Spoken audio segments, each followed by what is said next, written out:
Now don't be ashamed if you are running into these issues and you don't know exactly how to deal with them, because it is quite common for people to not really know what to do on the ground. Now ground techniques are the better half of when you are on the ground, but wake up options are sometimes necessary to learn as well. So we're going to go over both of these in their entirety and try to make sure that we don't spend too much time on this. Now it isn't too hard to understand. Wake up options are options that you can use when you are laying down on the ground. For instance, if you are laying on the ground like this, then you are able to use a wake up option.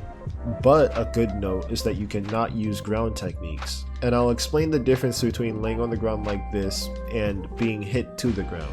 Now in a state like this, you're probably in a hard knockdown. You can only use wake up options. You cannot use ground techniques. The reason why you might be in one of these states is mainly because either you were thrown to the ground, or just the move has a property that hits you down to the ground and you can't use a quick option. Now we're going to go through your options. Now spring attack is 3 plus 4. As you can see, spring attack is quite minus. It's minus 16, which means, yeah, that's a thing. It is an option if you do see that gap and they are trying to close it, because they're less likely to block that attack. Now your second option here is recovery kick, and that's just down 3 or 4. Now you can see after this attack lands, you do roll away and you do create some distance and you are back in a neutral state. The one thing about this as well is that it is also very punishable. Now if I am to low block this, I'm plus 18, which means I can get any while rising launcher I want. So it is more of a risk than a reward to throw out in general. Your next option is wake up low kick, which is 3. This is a very common wake up option, mainly because in Tekken 7 this move used to counter hit launch and you could get combos off of it. Not anymore, but it's still a good get off me tool because it gives you plus 7 on hit, and on block it's only minus 9. The one caveat to this though is that it can be low parried, so you gotta watch out for that. Now the next option is wake up mid kick with 4. This move is also minus 9 on block, but on hit it is plus 9. The good thing about this is that it cannot be low parried, of course, because it's a mid, but depending on who you're fighting, the options around this tool can be used. Now you do have side roll right and left, which is pressing 1 in the direction that you want to roll. The next option here is front roll, which is quite obvious, it's just forward. But you do have an attack out of this, and I can't set the computer to do it, but it is 1 plus 2, and it looks like this. That move on block is plus 2, so it does give you advantage if you throw it out, but it's so slow that it can get beat out like immediately. The next option is wake up backwards, which is just holding back.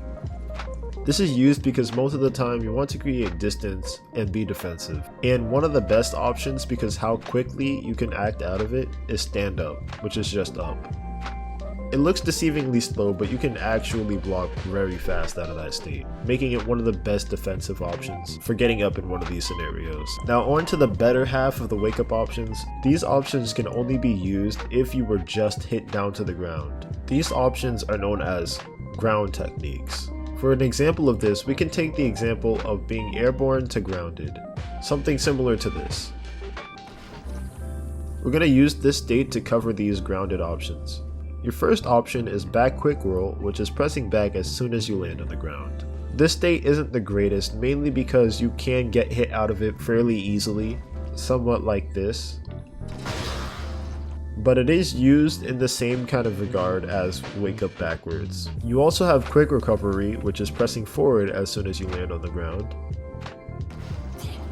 This option does have the least amount of range of all the aggressive wake up options, and doesn't really serve any major usage in this game for most of the characters. Now for the best option across the board for this situation, side ukemi right and left, which is 1 or 2 for background and 3 and 4 for foreground.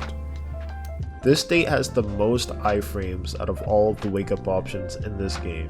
You are basically intangible the entire time getting up. This easily makes side ukemi right and left the best way to get up.